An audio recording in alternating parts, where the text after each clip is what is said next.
విజయనగరం జిల్లా బొబ్బిలి నియోజకవర్గం రాష్ట్ర ప్రభుత్వం ఏర్పడి ఏడాది పూర్తయిన సందర్భంగా ముఖ్యమంత్రి చంద్రబాబు నాయుడు ఆదేశాలు మేరకు రాష్ట్ర ప్రభుత్వం ప్రజలకు అందించిన సంక్షేమ పథకాలు గురించి మరియు అభివృద్ధి కార్యక్రమాల గురించి ప్రజలకు వివరించే కార్యక్రమం సుపరిపాలనలో తొలి అడుగు.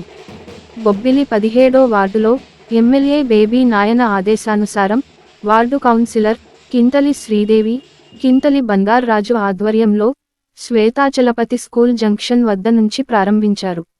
ఈ కార్యక్రమానికి ముఖ్యాతిథిగా హోం మంత్రివర్యులు వంగలపూడి అనిత పాల్గొని 17వ వార్డులో ఇంటింటికి పర్యటించి టీడీపీ ప్రభుత్వం అందించిన సంక్షేమ పథకాలు గురించి, అభివృద్ధి కార్యక్రమాల గురించి వార్డు ప్రజలకు అడిగి తెలుసుకున్నారు.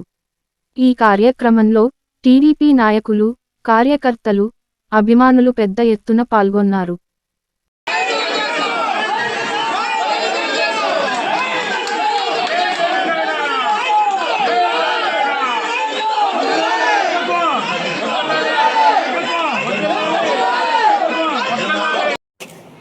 ఒకసారి